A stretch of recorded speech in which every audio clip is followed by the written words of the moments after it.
xilliga xagaaga wuxuuna socdaa 3 bilood waxaana ku soo xigsada xilliga dayrta oo bilowda bisha Oktoobar isagana sidoo kale waxa uu joogaa 3 bil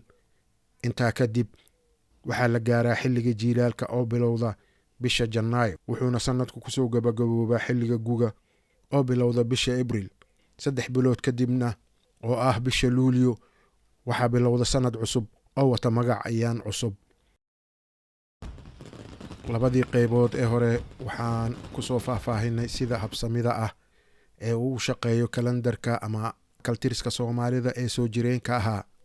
kaltiriskan sidaan hore u soo sheegnay waa mid dhaqaale waxa lagu odorosaa xilliyada iyo waqtiyada ay roobabku bilowdaan iyo waqtiyada ay dhamaadaan si loo ogaado waqtiyada ku habboon in la bilaabo beerashada si loogu beego bilowga roobabka taasi waa beeralayda ee marka ay tahay xoolo dhaqatada waxaa sidoo kale lagu beegaa munaasabadaha sida guurka iyo wixii la mid ah xilliyada la filayo inay roobabku da'aan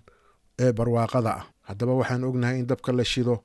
amaba uu sanadka kaltiriska bilowdo bisha Luulyo waxaana la bilowdo xilliga xagaaga wuxuuna socdaa 3 bilood waxaana ku soo xigsada xilliga dayrta oo bilowda bisha Oktoobar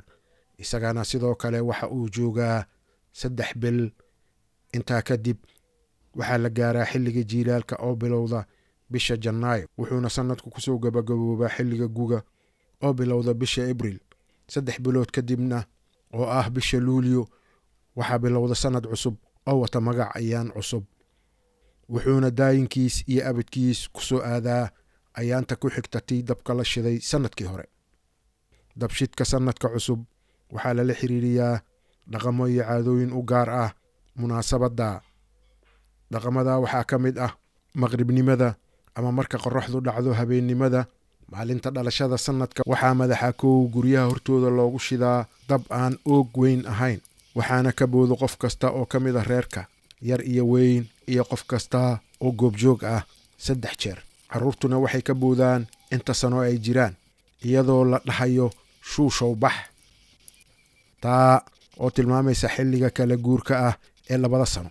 waxaana la akhriyaa quraan fara badan iyadoo alle laga magangeliyo sharta iyo hirdida sanadka hor leh iyo shuushka iyo haraatida kan dhamaaday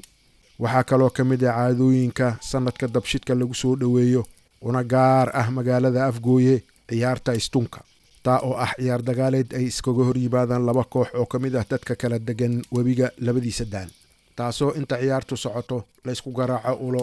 ugu dambayntana ay koox guusha raacdo waxaana la isku tiriyaa gabayo iyo shirib ciyaarta oo ah mid aad u xiiso badan waxaan ku faahfaahin doonaa hadduu alle idmo muuqaalka soo fool leh waxa kale oo ka mid ah caadooyinka lala xiriiriyo dabshidka ee gobolka Banaadir waxa loo yaqaano badgalka ama maanyagalka oo intay dadku soo shiraan iyaga oo koox ah isugu yimaadaan badda kuna qubaystaan iyo shirta xamar weyne oo la isaga yimaado 4 jiho ee magaalada iyaga oo wata ulo iyo dharka hidaha iyo dhaqanka waxaana la isku garaacaa ulaha oo kaliya ee qofka jirkiisa lama taabsiyo sida istuunka Afgooye oo kale sidoo kale gobolada dalka sidaas ayay dadku u soo shiraan sanad walba marka dabka la shidayo intaana waxaan ku soo gabagabeynaynaa qaybtii 3aad ee kaltiriska Soomaalida